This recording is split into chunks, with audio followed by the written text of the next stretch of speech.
Alrighty, hello, you guys. Welcome back to the channel. Happy Feminine Friday. Happy Friday for those who are getting off work, about to enjoy the weekend. We're gonna have a beautiful weekend here in the Northeast. I hope you guys have fun plans. But today, even though it's Feminine Friday, I wanted to come to you guys with something very, very important. Very important that I think that we should be paying a closer attention to, not just what's all over the media, not just what people are going to be emphasizing on, but some things that I think that people are not really focusing on when it comes to these conversations. Today, we're going to be talking about the summit between China and the U.S. And I'm over here, I'm not a geopolitical expert. This is not something I majored in. This is something I'm relatively very new in this space, but I dare say that I think I had a few different observations that most people maybe not comment on, maybe not say, maybe not emphasize on, but I think it's critically important, especially for those of us who are just average, daily Joe Schmoes, right? That we look into, and I'm going to share with you guys my insight on things that I look at when it comes to just mannerisms, communication, negotiations, especially since I've been in the space of negotiations, being in finance for so long, being in a corporate setting, understanding, and being actually working with a company for a very, very long time. That actually leads in a lot of the things that that impact our lives on a daily basis. I never want to go into who I work for. If you guys want to check on my LinkedIn, you can. But essentially, I think it's pretty important that we have this conversation. I want to focus less on the headlines and more on the tone, messaging, and diplomacy, and what both leaders seem to be actually communicating about. So without further ado, without rambling on too much, before we get into today's topic, do remember to subscribe to the channel, turn on your post notifications, do like the video, and do comment below if you guys were at the edge of your seats these past 2 days, kind of waiting for them to finally talk to us, okay, what happened? What did we speak on? What is going on? I know I was, so I hope you guys were too. I definitely want to hear your thoughts and opinions on these matters, but let's get into today's topic. Okay, so as you guys know, for those of you guys who may not, President Ping and President Trump were meeting in China for a 2-day summit. And during the summit, there was a lot of discussions on trade. There's a lot of discussions on, obviously, the war. Donald Trump actually brought in global leaders in the space of tech and finance to China, which I thought was a pretty interesting thing. I'll show you guys my thoughts and opinions as we go along in this video. So do stay tuned all the way at the end. But essentially, there was just a lot of discussions on a lot of the topics that are clouding the media today, and a few other things that we probably didn't expect, or at least I didn't expect. So to kick this off, starting off with day one, obviously everyone saw, and I'm not going to play it here because I really want to focus on what was said rather than the spectacles of everything that's going on in the headlines.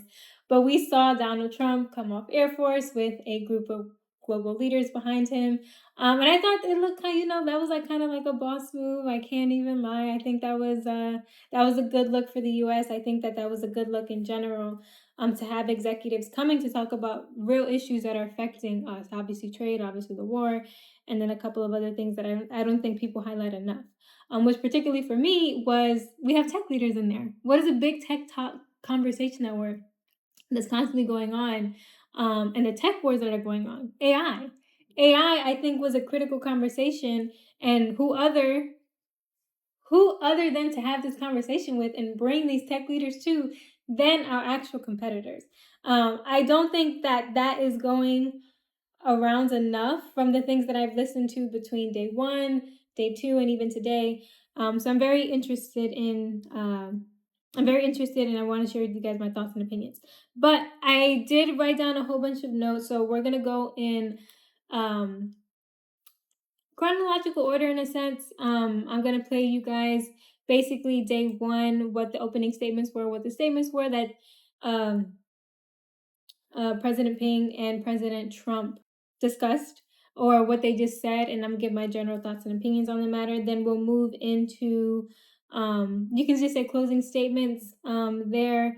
I think there's a lot of interesting things, and we're gonna go based off this news outlet. But we'll as we go along, I'll explain. And then we're gonna close out basically with Trump's interview, his question interview, and I think a few things that stood out to me personally, when responding to some of these questions that people had. So without further ado, we're going to start with Mr. Ping, President Ping, excuse me.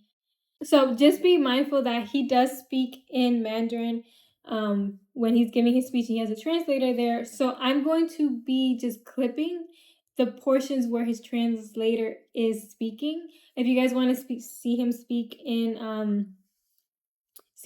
full length, I did clip this from NBC News, so definitely go take a look there. But I just wanted to give you guys a heads up because, it's expected, because you're just going to see him just standing there smiling, but it's actually his translator. So without further ado, let's get into this. A warm welcome to President Trump and the U.S. delegation. This is a historic visit. This year marks the start of China's 15th five-year plan for economic and social development. The over 1.4 billion people of China, drawing on the rich heritage of our over 5,000-year civilization, are advancing Chinese modernization on all fronts through high-quality development. This year is also the 250th anniversary of American independence. The over 300 million American people are reinvigorating the spirit of patriotism, innovation, and enterprise, and ushering in a new journey for the development of the United States. The people of China and the United States are both great peoples. Achieving the great rejuvenation of the Chinese nation and making America great again can go hand in hand. We can help each other succeed and advance the well-being of the whole world. 55 years ago, President Richard Nixon sent Dr. Henry Kissinger to visit China, and ping-pong diplomacy was carried out between our two countries. Through efforts of the two governments and peoples, the door that had remained frozen for over 20 years was opened, marking a milestone in contemporary international relations. From then on, China and the United States have written many chapters of friendship through mutual openness and cooperation. Under the new situation, President Trump and I, fully aware of the expectations of our two nations and the international community, have had multiple meetings and phone calls and kept China-U.S. relations generally stable. Today, President Trump and I had in-depth exchanges on China-U.S. relations and the international and regional dynamics. We both believe that the China-U.S. relationship is the most important bilateral relationship in the world. We must make it work and never mess it up. Both China and the United States stand to gain from cooperation and lose from confrontation. Our two countries should be partners rather than rivals. President Trump and I also agreed to build a constructive China-U.S. relationship of strategic stability to promote the steady, sound, and sustainable development of China-U.S. relations and bring more peace, prosperity, and progress to the world. Honorable President Donald J. Trump, ladies and gentlemen, friends, looking back at the course of China-U.S. relations, whether or not we could have mutual respect, peaceful coexistence, and win-win cooperation is the key to whether the relationship can advance steadily. The world today is changing and turbulent. China-U.S. relations concern the well-being of the over 1.7 billion people of both countries and affect the interests of the over 8 billion people of the world. Both sides should rise up to this historic responsibility and steer the giant ship of China-U.S. relations forward, steadily and in the right direction. Now please join me in a toast to the development and prosperity of China and the United States and the well-being of our people, to the bright future of China-U.S. relations and the friendship between the two peoples, and to the health of President Trump and all the friends present. Cheers. Okay, so we're just gonna pause there. So for first initial thoughts on it, right? There's a lot of things that were said, but I think there's a lot of there was very diplomatic approach, keeping stuff very general, a lot of flattery in there, a lot of respect. I think respect was highlighted most, but one I want to say, that room, the furniture to the architecture is very beautiful. I'm just very passionate about architecture. I love like Asian designs, as you guys can see in my head. This was not purposely done, but I realized when I got in front of the camera that I had this. But either way, I do love the style. I wanted to take a second to appreciate that.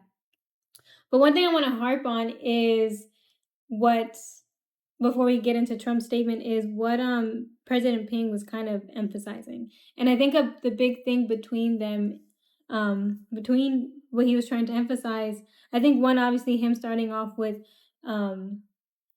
what their plans are the next 5 to 15 years, how this is a historical event, and him naming the historical relationship between the U.S. and China, and him kind of like just laying down the groundwork on how, he understands you can kind of say the responsibility between both nations. He understands that the U.S. and China are very big competitors, and I think this is the reason why he said, let's not be competitors, let's be partners. I think there's a lot of underlining things that he was saying. He kept harping on, as long as we have like a respectful conversation, and obviously a peaceful one, that he thinks that a lot of progress could be pushed along. So don't really know. I think that there was a 2-hour meeting before the banquet even started, regarding these matters. Maybe there were certain things that, kind of raised tension. Maybe it was just like them opening the door and knew about some of the conversations that they were going to have. Obviously, he knows that there's a lot of eyes on both countries, and he kind of emphasizes that in his speech, saying he knows that the issues with both countries. He knows what the people of both countries kind of want, and what the world wants, and the dependency on both nations. So he thinks that as long as there's respectful cooperation, he thinks that there can be a path forward, and he thinks that it's important that we have a partnership and a friendship that kind of emphasizes that. And obviously his flattery towards Trump, Honorable Trump, him commenting on making America great again, and so on and so forth. I think that was just his way of being diplomatic, not saying too much. And I think that we need to be mindful that this is not America, this is China. So a lot of this is not only being shown to us, it's being shown to the people. So how they handle journalism, how they handle news is very different. I don't think that we were going to get the full transparency and be able to be asked questions like we do in the U.S. And obviously this was day one. This was the opening statement on the banquet that they had. So there's not much to say there, because there was not much that was said in general. But I think him laying down his underlining, I think that it was him laying down the groundwork of why this is critically important, what the tone needs to be in order to have I guess you could say a prosperous and a fruitful conversation, and a path forward, but also the nature of the two nations, and understanding the weight and responsibility that they carry. So I think ultimately said a lot without saying too much. And then Trump is going to come in now, and we'll listen to Trump give his speech at the banquet as well. So let's take a look. Let's listen into President Trump. I want to thank President Xi, my friend, for this magnificent welcome. And it really was a magnificent welcome like none other, and for so graciously hosting us on this very historic state visit. We had extremely positive and productive conversations and meetings today with the Chinese delegation earlier, and this evening is another cherished opportunity to discuss among friends some of the things that we discussed today, all good for the United States and for China, and it was a great honor to be with you. Please. The relationship between the American and Chinese people goes all the way back to America's founding. The first American consul to China, Samuel Shaw, arrived on the first American trading ship to reach these shores in 1784. The Chinese merchants had a name for the Americans. They called their visions the New People. 2.5 centuries later, that first connection has grown into one of the most consequential relationships in world history. From the beginning, our citizens have shared a deep sense of mutual respect. Founding Father Benjamin Franklin published the sayings of Confucius in his colonial newspaper, and today's sculpture, recognizing that ancient Chinese sage, is carved into the face of the United States Supreme Court very proudly. The appreciation ran in both directions. Chinese admirers of President George Washington gifted a stone tablet honoring his memory to adorn the Washington Monument. It bears the words of a Chinese official who called the great general and statesman a hero among men. And across the centuries, this mutual esteem grew into a relationship that reflected the tremendous talent and potential of our two people. Chinese workers helped lay the railroad tracks that connected our Atlantic coast to the Pacific. American travelers to China helped spread literacy and modern medicine. And at the request of China's ambassador, it was President Theodore Roosevelt who provided the funds to establish President Xi's alma mater, Tsinghua University.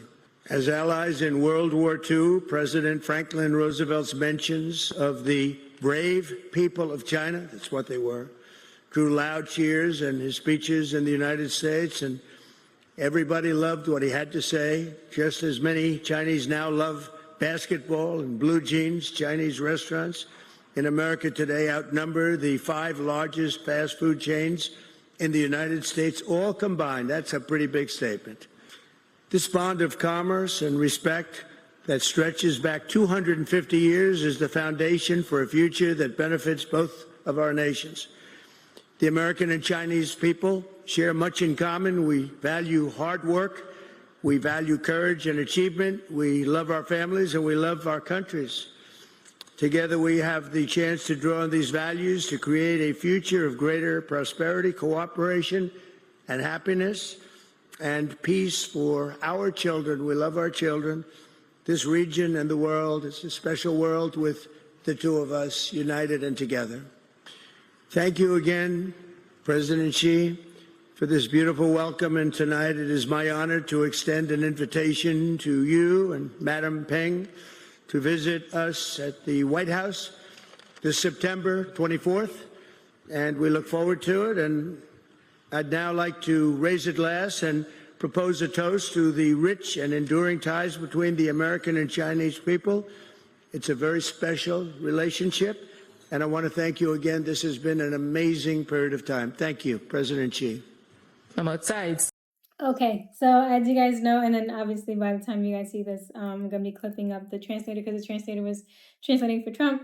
But anyway, obviously I think both men were very diplomatic in their approach. I think that as far as world leaders presenting themselves, I think that they did a good job there, both President Trump and President Ping.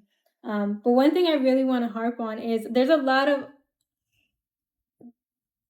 like historical groundwork that's kind of being set on both parts. I think Trump emphasized a little bit more on the historical relationship between China and the U.S., but obviously we just heard Ping kind of did the same thing. And I think that we should take into account the messaging that's being put out there, or at least some of the words that are being used, right? Because we don't ultimately know. One thing that was confirmed that Donald Trump said was that there was a meeting before this. So obviously he said that the discussions will continue amongst friends, right? And then Mr. President Ping saying before that we should think of ourselves more as partners, and then Trump ending with we should have a united front. So I think those things, at least for me, right? I'm a nobody. I'm just, well, not nobody, but I am just someone who obviously is not involved in this space, but obviously looking at things objectively and trying to understand like what the point is. And I know a lot of people are going to be like, well, Sharon, they're there to talk about a lot of things that are going on, whether it's the Iran war, whether it's issues with trade. And I understand that. And I understand that things are done differently with, in China. And I understand that there's going to be, the words that are going to be said are going to be very careful. And obviously they want to signal to people, whether in the US or China, that this is a productive conversation, and using words like united, using words like partners, using words like friends will come across very good in the public eye. And I think that having that framework in mind idealistically sounds good. But I really wonder, especially with a lot of the things that have developed over the years, especially in recent years, of what that actually looks like, what that actually is going to reflect in both countries, in China and in the US, especially given how different both countries are when it comes to how they govern, when it comes to the communication styles. Even we see here that there's not really any journalists in there to ask questions. Obviously, maybe not, I'm not sure. I just want to show you guys this portion of the banquet. But even with what is being said in the opening statements, even when we go to the next video that I'm going to go to next with the closing remarks, you can see that Trump does take a little bit more of a liberty to speak on what was said, but even he shows a certain amount of restraint as well. So obviously I think it was a very diplomatic way of going about it. I don't think that we can ignore, though, some of the underlining historical foundations that they're trying to lay. But what stuck out to me from all that was the partnership phrase, was the friends phase, was the unity phase, because I think that we're going into different phase in the world that maybe we're not really understanding, or maybe we're not really paying attention to. And I do get into that. There was a comment from one of the reporters that he used as far as New World Order that we're going to get into in the next video. But that made me very suspicious, because I know there's sometimes that we look at things from a rear view perspective, and we're just like, oh, well, we didn't even realize that there's a lot of things that were being developed right in front of our faces, because we weren't paying attention to what was being said. We were paying attention more to the headlines that were being put out there. And I think the headlines with the communications with Iran, the discussions on Taiwan, the tensions there, is a lot of noise. For me, personally, I'm not saying that they're not important. I'm not saying that. I think they're very important. But there are other things that are being said or not being addressed fully that we should be paying attention to as well. So with that being said, let's get into the closing statements from President Ping and President Trump. Let's start off with President Ping, because obviously I think Trump speaks after him in general. So I think, going in chronological order makes the most sense. So without further ado, let's get into it.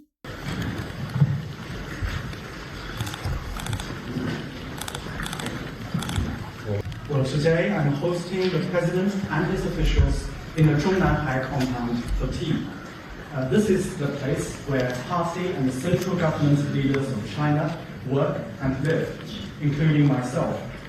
After the founding of the People's Republic of China in 1949, the leadership have moved to this compound, including the Chinese leaders Mao Zedong, Zhou Enlai, Deng Xiaoping, Jiang Zemin, Hu Jintao, and so on.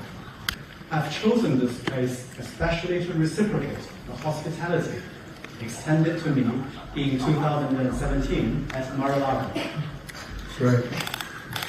Well, this place used to be part of the Imperial Garden. There is a lot of history around this compound. On our way in, we stayed to look at some of the old trees. One of them is 490 years old. In other places within this compound, there are trees that have lived to be over 1,000 years old. The president was interested to learn all about that, including the Chinese roses, which we looked at. And I've agreed to send the seeds for these roses to the president as a gift. I love that. That's great.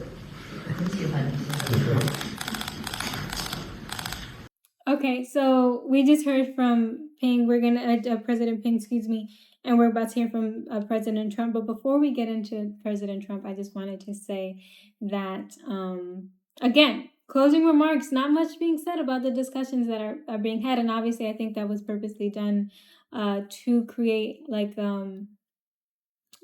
peace and the approach of, mutual respect and good, like obviously being a good host on China's part. And I do respect that a lot. Obviously, kind of laying down the foundations again with bringing him to such a historical place, such an exclusive place in the imperial dynasty. Mentioning Mao Zedong, mentioning the reason why he did it was because of his warm welcome in Mar-a-Lago, which is where Trump has his, I believe that's a country club down in Florida, back in 2017. So again, even though they're not saying much, I think that's very interesting, the words that they do choose to say. Because why are we going into, even if it's minor historical accounts, why are we bringing him into such a private and a private but very important and prestige area that's very secluded, isn't just them being hospitable. I think it's them kind of making a statement with that. What the statement exactly is, I'm not sure, but I think if I'm guessing, right? I'm guessing, and this is not definitive, but I think the same way how those are historical accounts that are very memorable, the moment that they're in, and goes back to President Ping's speech that he said in the banquet the day before, was that this was an historical time. So bring up historical events in 2 days in a row, bringing Trump to an imperial dynasty area garden that is very secluded, and kind of reminiscing on the history of the gardens, the history of the tea house in general, probably says more than we think.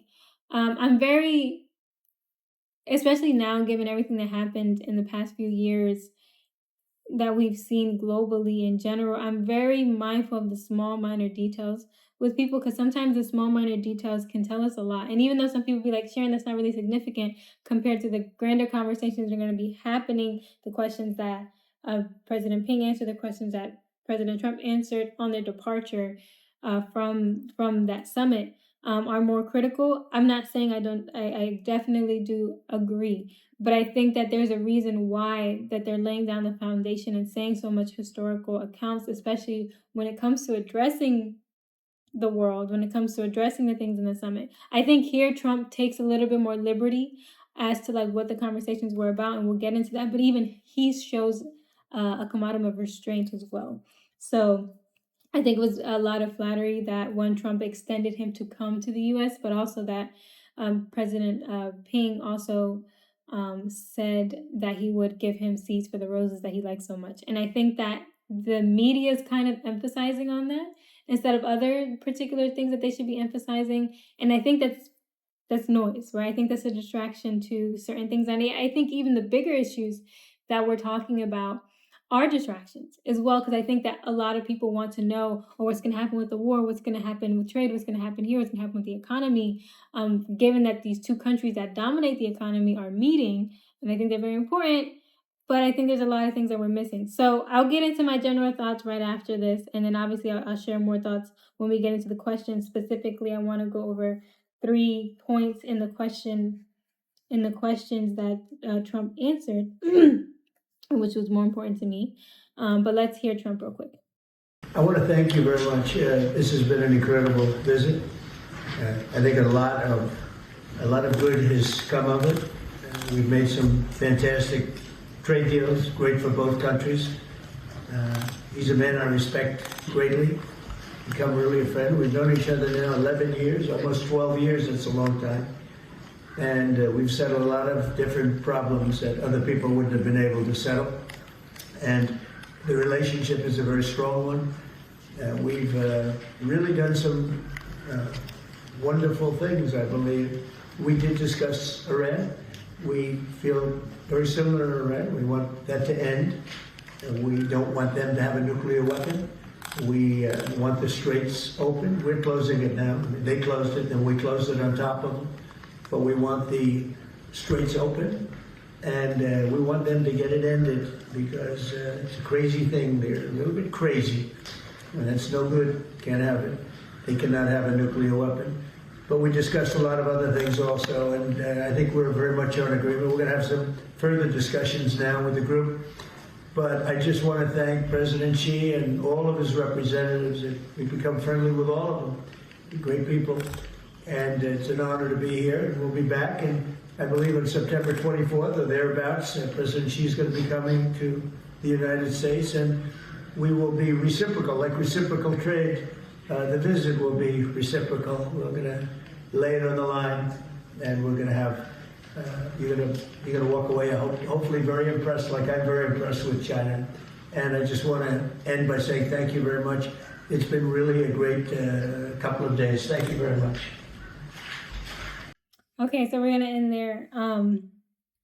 Obviously, they both kept their messaging very concise, but I think it's obviously we've seen, like I said, Trump took a lot more liberty onto saying what was discussed and hyper focusing on two matters. One, the Iran war and the mutual agreement on things when it comes to Iran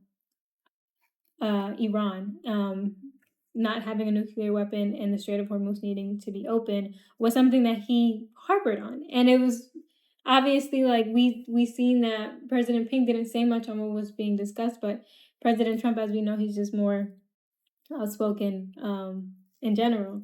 That he did say that, and obviously another thing that he said that I think people may not catch is reciprocal trade.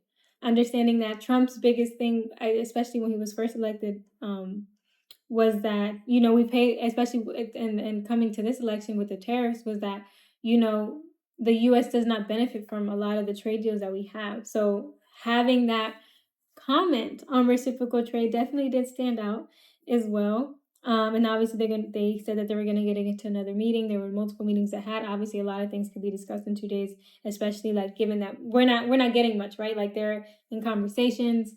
We don't get the meat of what they're saying. We get to just get a general gist. I think that's the first time that we genuinely get to hear from them, like what is being discussed.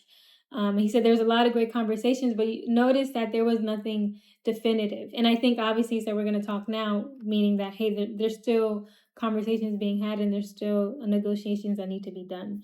And even after, like when he departs, obviously you can tell by his speech that, or by his answering certain questions that, things are still up in the air with a lot. But the reciprocal trade part with the reciprocal visiting, I think is something that's interesting to say the least. But let's get into a specific comment that I want to kind of emphasize on here, which is that I found interesting. I'm gonna let you guys hear and then I'm gonna give my thoughts. So let's get into it. That President Trump not only is in China, but he brought with him not only American CEOs, but top CEOs from around the world. Their mere presence in China, the mere fact that President Trump was coming to China to see Xi Jinping sends a very strong message for China that it's not only a world force, but also the leader of what you could call a new world order. China, while very concerned about its relationship with the United States and issues relating to trade, technology, and Taiwan, it is also trying to court new friends and new allies, not only in Asia, but in places such as Latin America and such as Africa. This visit helps validate that goal for China and give it some credibility on the world stage. So for Chinese diplomats, I think right now these images are a win. I was looking at some of the reporting in Chinese state media, which is very much the government's messenger service, and there is talk about moving plans forward, about mutual cooperation. This is what China wants to project to the world. And for the United States, this is also a significant goal in the sense that they too want stability. President Trump wants stability with China. Okay, as you guys, I'm going to play for you guys one more time so you guys could just hear that. I think that it kind of went over you guys' head, but just emphasize that wording. I don't think it's unknowingly done, unknowingly said, right? Let me go back here. That President Trump not only is in China, but he brought with him not only American CEOs, but top CEOs from around the world. Their mere presence in China, the mere fact that President Trump was coming to China to see Xi Jinping, sends a very strong message for China that it's not only a world force, but also the leader of what you could call a new world order. Okay, you guys heard it. The leader of a new world order. And obviously it was starting with the fact that there's tech CEOs. There's this tech. Let's just take a moment to step back, right? And this is just my opinion. This is just my opinion. Obviously, I'm a faith-based Christian thinking person. I've been around many different executives. I've participated in business affairs and understanding negotiations, but I also understand the need to be mindful of what's being said, especially when presenting to your employees, whether presenting to the world, whether presenting to someone in general. Your choice of words do matter. And something that stood out to me is that he said Trump brought these world leaders, not the first guys, not the second guys, the number one guys of their respective fields, whether finance or in tech, to China to have these conversations. And the fact that he used the message for China is that this is not only a new world force, but a new world order is interesting. It's very interesting, especially because we've heard so much and people are going to say, oh, this is a conspiracy theorist kind of thing. I'm not going down that rabbit hole right now at all. But what I will say is that we're talking about, look at all the things that happened in the past, especially the past few years recent, on global phenomenons that have happened, for lack of a better word, of the things that are coming out now, of the things that are being put into light, and of the things that have happened that affected us in a negative way. And I don't think that a lot of these events are secluded, if that makes sense. I think that in some weird way it kind of ties together, and tying into this moment, which Mr. Ping, Mr. Trump said themselves is a very historical time. And them emphasizing on the need for, them emphasizing on certain words like friendship, them emphasizing on mutual respect, on unity, on partnership, to me is not coincidental. In order to have new world order, there needs to be a global reform and global understanding and mutual understanding between countries. And the fact that you have two of the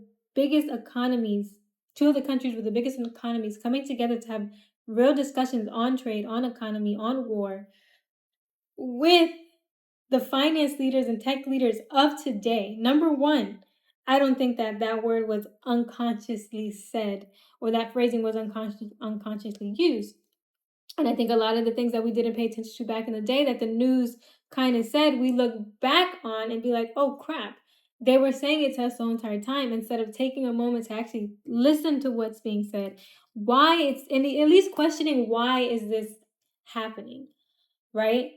People are going to say, Sharon, because there's a lot of stuff going on in the world. Yeah, but there's always stuff going on in the world, but we don't understand why the stuff going on in the world is going on, and what the actual ultimate goal is, or what the issue truly was, the root cause of it truly was. And I think that that's the reasons why we have conspiracy theories, why we have, these outbreaks on social media and these disagreements and the separation, because we're not truly paying attention to what matters, and we're not paying attention in the moment that it's happening. We have good reaction, we're not good at being proactive, or at least being in the room and understanding what's happening in the moment. Now, am I saying definitively I know what's going on? No. I'm giving my general opinion on things that are interesting to me, that are being said by these world leaders, but also by the outlets that are reporting on them. Because this is the only way that we would know that, as Americans, we only know through NBC or other news outlets in the U.S., Same thing with China. They have their news outlets. So just be mindful. There's no podcasters in China right now that are actively there giving their opinions and their thoughts on what's going on. Unless I missed something. I didn't see them. I see a lot of different people reacting to what's on the news, but I don't see a lot of different podcasters actually there in China giving their own reporting on what's going on. So I think it's important that we understand that mechanism. And I'm not saying that they're there to sway us in a negative way, in a positive way. I think that two world leaders coming together in general is a very good thing, especially when we're in a time where people would consider it being quite a crisis between war, between economic uncertainty, between people really feeling it, whether it's in China, whether it's in the U.S., of the economic pressures when it comes to pumping gas, when it comes to buying groceries, when it comes to just having a more sustainable life. I think that is a very important thing. But what I think is even more important than that is that this is the current state that we're in. Where is the state that we're going? And I think, we should be asking those kind of questions. So I wanted to bring that to your forefront because I personally found it interesting, that particular set of wording. But without further ado, let's get into, because I know I've been going on for a little while, let's get into Trump's questions and how he responds to them. Here we're going to be going into Trump's thoughts on Iran and Taiwan. I'm not going to play you guys the entire thing, but I want to get a general gist on what was being said there, because I know that's a really hot topic on the headlines right now that's kind of dominating the headlines between the Iran war and Taiwan. And I think obviously that makes sense because a lot of people have a lot of fear when it comes to the war. Even though it's happening in the Middle East, obviously China and the U.S., not in comparison to the Iranian people because they're actively there and they're actively in these war zones, and to the people in the Middle East and that part of the country. But obviously we're feeling it from an economic standpoint. So let's hear Trump what he has to say. They're fully agreed. They're fully agreed. No nuclear, and if they have any nuclear of any form, I don't read the rest of it. So 20 years is not enough for you. It's got to be a perfect. No, 20 years is enough, but the level of guarantee from them is not enough. In other words, it's got to be a real 20 years, not a big one. You've got to get all the fuel out and no more production. We have to get everything, but we're not even talking about, I call it the nuclear dust. Came up with a term which seems to have caught on. We're not talking about it because they would not remove the... Yeah, they said that they can't remove it because they don't have the technology to remove it. Well, they don't have the type of tractors. They say the only one, they told me directly, they said the only one that can remove it is China or the U.S. We're the only ones with the equipment. They said you were right. It is a complete obliteration. With that being said, I want to get it. And they agreed to it, but then they took it back, but they'll agree to it eventually. They're going to get into Taiwan, so we're going to play real quick as well. Can I ask you about Taiwan? What did President Xi say to you about Taiwan? And what did President Xi say to you about Taiwan? And are you still going to approve the arms sale? So President Xi and I talked a lot about Taiwan. He thinks they cannot have anything to do with what they're doing. I mean, he's against very much what they're doing. We talked about Taiwan. We talked about Iran a lot. And I think we have a very good understanding with both. On Taiwan, he does not want to see a fight for independence because that would be a very strong confrontation. And I heard him out. Are you going to say your word? No, I didn't make a comment on it. I heard him out. I have a lot of respect for him. On Iran, it's very interesting. He feels strongly they can't have a nuclear weapon. He said that very strongly. They cannot have a nuclear weapon, and he wants them to open up the Strait. But as he said, they closed it, and then you closed them with a smile. And it's true. We control the Strait. And they've done no business, literally they've done no business in the last 2.5 weeks, which is approximately $500 million a day. So we're doing very well on all fronts. Okay, so I'm just going to pause there. He gives more of his commentary, but that's the general gist. It's like a lot of repetition with some of these questions and answers here. And obviously, he obviously has to discuss with his cabinet. He has to think about things. A lot of things are fresh, and other things definitive. And I think that's made very clear with his statement between Taiwan and Iran. Nothing's very definitive. I think that both countries, based off what he's saying, voiced their opinions, voiced on where they stood. But obviously the negotiations are not complete, and maybe will become complete in the next few months, as maybe by the time or before President Ping comes to the U.S. But obviously, him saying that they don't want a war, but understanding and hearing out China on their views with Taiwan. Him emphasizing kind of like where there was a mutual understanding with the Strait of Hormuz needing to be open, with Iran not having a nuclear weapon. I think this is I believe the second or third time that Trump kind of emphasized on those points, and him adding his comment saying that they agree that it was completely obliterated, is his way of, and him kind of saying he heard them out when it came to Taiwan, and that nobody wants like a war or anything like that. And the fact that the video of this title is saying Trump on China, Taiwan, I don't think we want a war 9,500 miles away. I think that's purposely done. I'm actually, just because I didn't reference it before, this specific interview was done on live now from Fox. That's the YouTube channel that I am streaming this on. Specifically, and that was the title that I said. But I think that that's really critical. Now, whether if it's underlining saying that, hey, we know where we stand, and we don't want to go to war, but obviously you've seen that with Iran, we're willing to take it there. I don't know. I'm not sure. I'm hoping that that's not something underlining, but obviously to say that Trump may not be willing to do that, I think is one is a little sensitive to say, but also I think he's shown that he's willing to use the might and force of the of the U.S. and our armed forces to obtain our long-term goals, whatever they may be. With this discussion, obviously him being very critical, Iran cannot have a nuclear weapon, and people on the internet specifically have their thoughts and opinions on it. I'm not going to give my thoughts and opinions on it in this video, but specifically because I don't want to beat a dead horse. Those are the main two things that the media is kind of harping on when it comes to war, because obviously it affects things economically. People die, the military people die, people have to be deployed. There's a lot of money associated with that. Things start to go up, things start to get entangled. So I do understand, and those are a lot of things that a lot of people in general are going to be thinking about and are going to be harping on, like, oh, they're losing 500, like all these key things, are losing $500 million a day.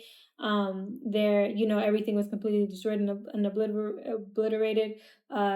Iran can have a nuclear weapon, all this other stuff. I think that those are the things that stick with people. What stuck with me is the fact that there was no negotiation done. So clearly there's some tension. Obviously there's some tension there because there's no definitive negotiations. But for me, it's like, why? And I'm not an expert on Taiwan. I don't understand the complete history. I believe it was a part of China a long time ago, then it separated. I'm not 100% sure. Those are things that I need to take back to myself and really research and do research on. I think to the average person is just like, hey, can we just stop this war? Can we just open the strait? Can we just lower down these prices, and can we move on with our lives? And for someone who isn't in the geopolitical space, who is coming into the space and trying to understand what's going on, obviously, I think that the U.S. doesn't want to back down, given and show some kind of weakness or restraint, because that will send off a bad message. I get that, but also I want to understand, like, why can't if both countries are being impacted and no one's really winning when it comes to like their people are, whether people are suffering economically, whether people are actually physically struggling. I think ultimately, it's challenging because you're not in the room. It's challenging because you're not a part of these conversations to understand the stubbornness between two countries of Iran. Now, obviously, like, I think both countries are be like, hey, we can't fold, because if we fold, then we can be taken over by another country, or the U.S. cases, other countries will see us weak. I get that. But I understanding, like, I think that there can be negotiations of how do we both walk away in a way that we are mutually aligned with what's going on, especially on the terms of what was already like discussed and originated from, and why they were discussed and originated from. So those are things that I just need to circle back on and understand a little bit better. Obviously, a lot of us just don't want war to be happening. It's just, not good for anyone in general. Whether there's winners or whether there's losers, you know, in the grand scheme of things, nobody wins because there's a lot of lives lost. There's a lot of money that just gets pulled down the drain, and then there's just a lot of fear and uncertainty that no one wants to live with on either end. But the rest of this, they talk about Cuba. They talk about Trump decides not to comment on there, but they ask him pretty much about the indictment with Raul Castro. This doesn't put me in the best limelight because my last name is Castro, but you know what? I don't know my family origin, but I'm Dominican. I'm not Cuban, from my understanding. I don't know. From my ancestry, I am all over the place, so who knows what I am or who I am or where I'm come from. But anyway, I'm not going to play you guys that portion of the clip, but because Trump decides not to comment on it, I don't want to waste you guys' time. But essentially, the U.S. is taking steps to indict Raul Castro, the 94-year-old former president of Cuba, and a brother of Fidel Castro.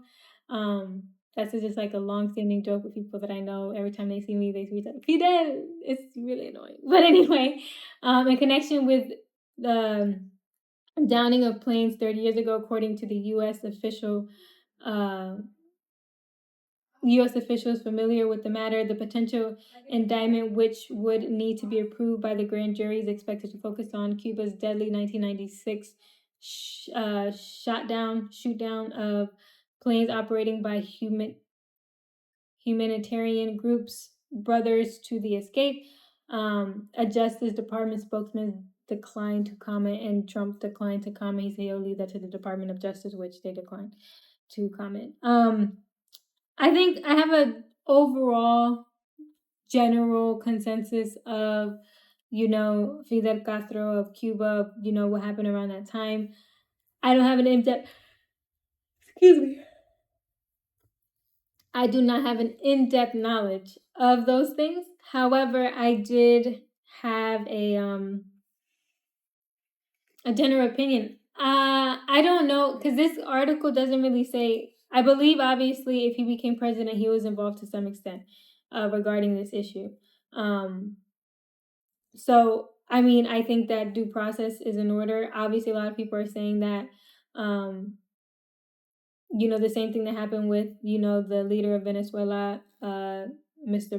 Maduro, is going to happen here. And, this is just U.S.'s point of expansion or dealing with the affairs of others. I'm not really sure.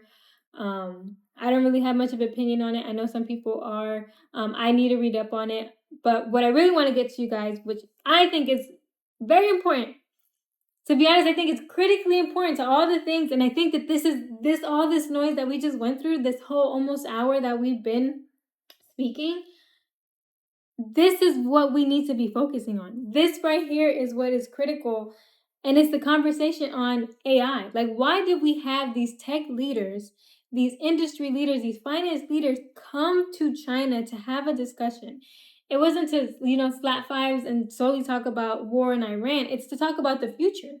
The future. And even though I glimpsed of you guys of that comment that came from that news anchor regarding New World Order, nothing definitively was said, obviously, from the president or from President Ping on what the future looks like. But there was a lot of hints on unity, partnership, friendship. And I think I can't harp enough why that's possibly very, very important. But let's get into Trump's comment on AI, because someone asked him, and I think that was probably one of the most important questions to ask the president regarding this discussion, which I don't know why it took so long to get there. But let's hear it, and then I'm gonna close out here with my general thoughts. Because I think this is the most important thing. I really do, because it's shaping our world, not just like online, right? It's not just with ChatGPT, it's not just with Claude, it's not just with all these different softwares with AI. It's affecting our environment, our physical environment, with these data centers, with this push, with this marketing, with this drive, with our jobs, with how things are developing in general. This is the future. So I think it's important that we understand, yes, these are critical things that are happening today that are affecting us today, and we should address them. But I also think that we should be focusing on what is this leading to in the future. So I know I rambled on a little bit. Let's just get into what Trump is saying. On artificial intelligence, what is it that you want to get done? Did you bring up We did. We talked, we're leading by a lot, but they're second and they're very strong. And we talked about possibly working together for guardrails. And what kind of guardrails? Standard guardrails that we talk about all the time. AI is fantastic. So many things can happen in terms of health and medicine and operations, everything. Military, and so many things can happen, but it's also got some drawbacks, and we're talking about, we probably will. We're going to work together. We had a very good conversation about a lot of stuff. So biological, nuclear, cyber, did you specifically discuss those risks? We discussed, I would say, almost everything you could discuss except for a reduction of tariffs. Okay, so I just want to play that portion because I think they get into the whole tariff thing. They get into back to Iran. They get back into Taiwan. They get into, how the conversation would impact farmers and all this other stuff. For me, this was critically important. He said that they discussed the need for guardrails. They discussed, the need for and I'm so upset that other reporter cut him off. Like, oh, what is the general guardrails? Like, I think it's important, but yes, can we let him finish, please? That they discuss guardrails, that they discuss this from, a nuclear capacity, from a military capacity, and from other different capacities, whether it's health and other matters within AI, and understanding that it could yield great benefits, but it is very dangerous as well. And the fact that Elon and a lot of the tech leaders that were there obviously kind of says enough there. But one thing that really stood out to me was when he said that we should do this on a united front. Again, that word of united front when it comes to AI. And this is just my suspicion. I know Tucker Carlson hosted, I forgot the gentleman's name, but he's like a billionaire or a millionaire. I think he's a billionaire. I can actually pull it up real quick. Discussed. So Kevin O'Leary, he had a conversation or a debate, you can kind of say, on AI, American energy and jobs. And something that was said that was kind of mentioned, I think Candace mentioned it on her show. I didn't get to watch this interview, but I did watch Candace's show yesterday, and she kind of put this on the forefront. And I'll play right here for you guys real quick. Listen to this conversation that Kevin O'Leary had with Tucker Carlson about his investment in that Utah data center. I mean, it seems like AI will make it possible to know what every American is doing at all times. Correct me if I'm wrong. I would say that's not AI that's going to do that. I would say now with the amount of high resolution video and surveillance that is built into every street corner, that's how they solve a lot of crimes. Now, if you don't like that... Do they solve a lot of crimes? Well, they do. They do. Has the closure rate for murders in our big cities, like what percentage of murders are in New York City or Chicago or Detroit are solved? I don't track the Pretty murder low, rate. actually. Yeah. It's lower in this country than the point is surveillance is a great issue, but the enhancement of surveillance with AI tools is how you now walk through the Dubai airport. And you also walk through some airports here in the U.S. Facial recognition technology has finally got to the resolution using AI's tools. It's going to run through your data center. There'll be pictures of all of us in your data center. Every data center. But, right. So you don't. But how does that make it freer? You don't have to opt into that program. By the way, I do it for convenience.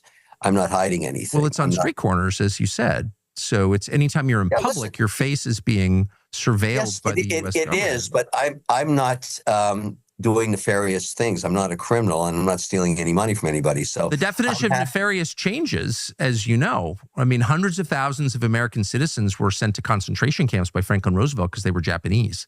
Correct. So in 1940, it was not a crime to be Japanese. In 1941, it was. So the definition does change, as you know. It's true. So you could have those concerns, but I ask you again, Tucker.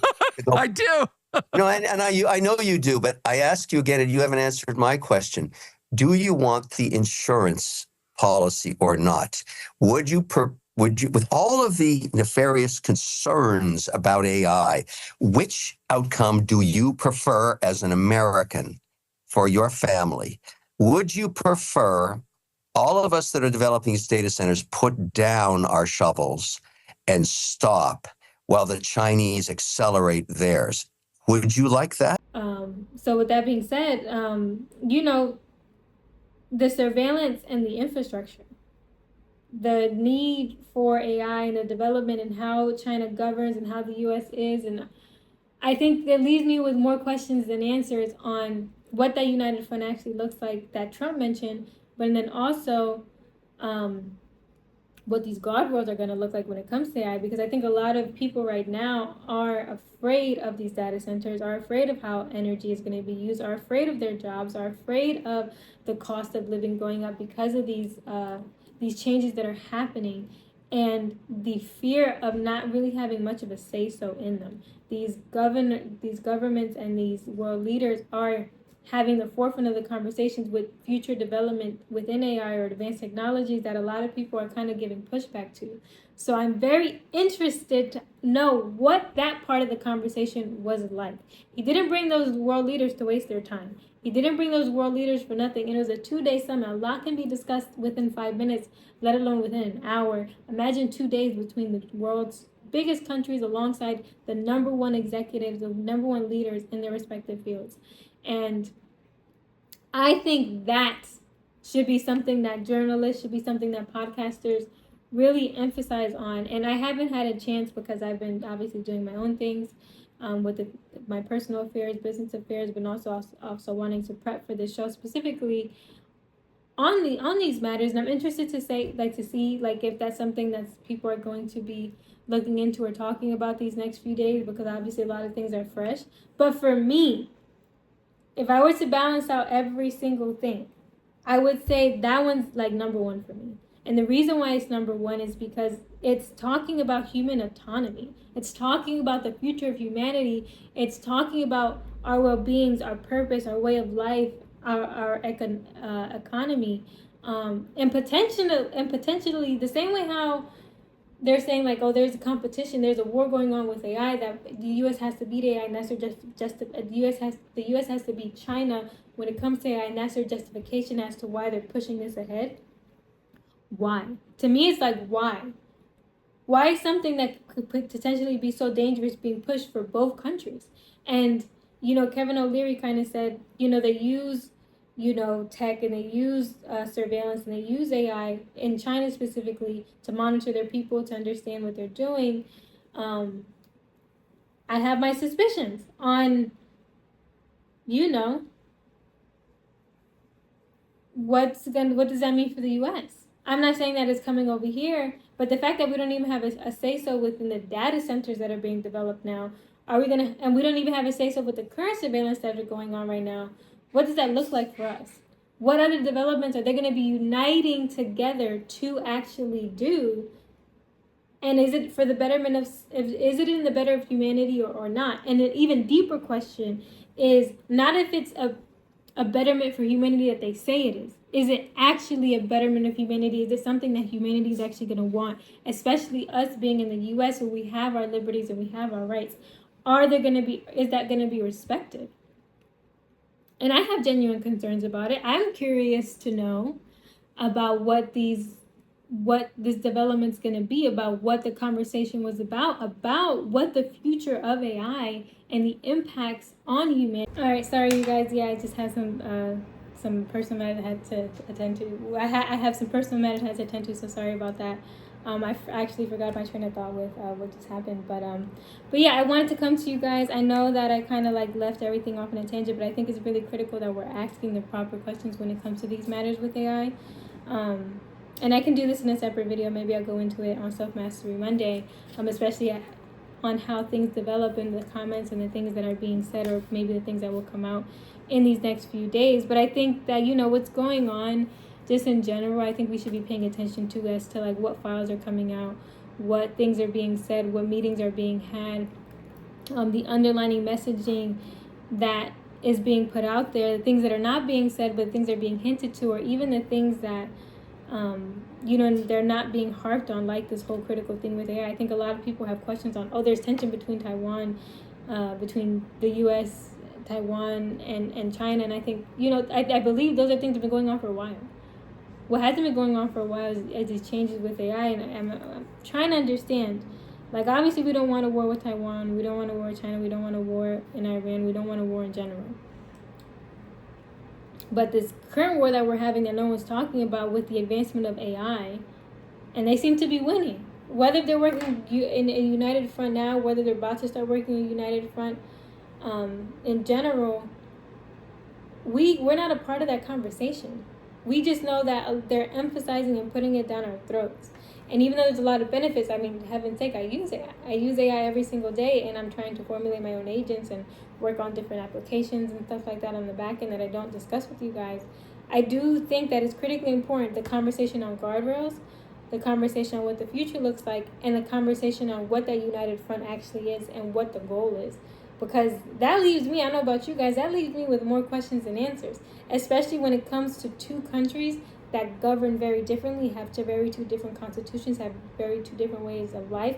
We have an appreciation, maybe mutual respect for one another, but we do go about things differently. So I think universal guardrails is a very important thing, safety around that, and the positive progression for humanity, not only by these world leaders, not only by these governors, but by the people. Especially in the U.S., by the people, for the people, from the people, whatever. I don't know if I got that phrase right, but it's important. Us having a say-so on what we want, what we don't want, but also how this impacts us. At the very least, can we be privy to that? Not just being told that this is for your betterment or this is complete self-destruction. Because I think both things, I don't do extremes. For me, I don't do extremes. Because one, I think that a lot of the time they're highly unlikely, or I think that the other front is, they're very avoidable. And how we can avoid these two extremes, whether if it's an advancement in a way that we do not want, or whether if it's complete destruction. What is the middle ground that all of humanity can agree with, that are yeses and nos, that are good things and bad things? And I would like to be a part of the conversation. I would like at least to know what this united front of what they're trying to push, because that's a war that we're not discussing. The AI war is more things that the AI war is something that people use to justify these needs for technological development, but the actual conversation within itself we're not privy to. And that, for me, that's important, especially for someone who kind of utilizes and understands these large language models maybe a little bit more than the average person. But I'm still learning a lot, and to me, it's a very important thing, because we do have things that are going on now that are critically important, but we don't want to be ignoring the future conversations that they're having now and be stuck in the future with the things that we don't want, the same how we're stuck in the future with things that we currently with things that we don't want, with conversations they probably had in the past that we weren't paying attention to. So that's all I'm trying to bring to you guys. So I know I said a lot, and I'm not saying anything definitively. I want to kind of wrap this up by saying, like, hey, these are my general opinions, these are my general observations, these are my general thoughts. I am a very optimistic person by nature, and I try to see the best in humanity and people in general.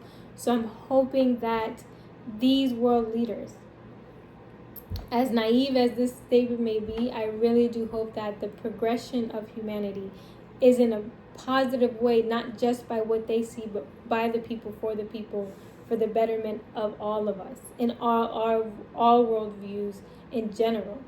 A generality of, like, hey, killing's bad. Hey, the destruction of complete humanity is bad. Hey, people should have a choice in the matter of wanting to have data centers, not wanting to have data centers, or having a controlled mechanism around so we're not impacted economically by these data centers. I think those are important conversations to have, and I think that people should be paying more attention to those things.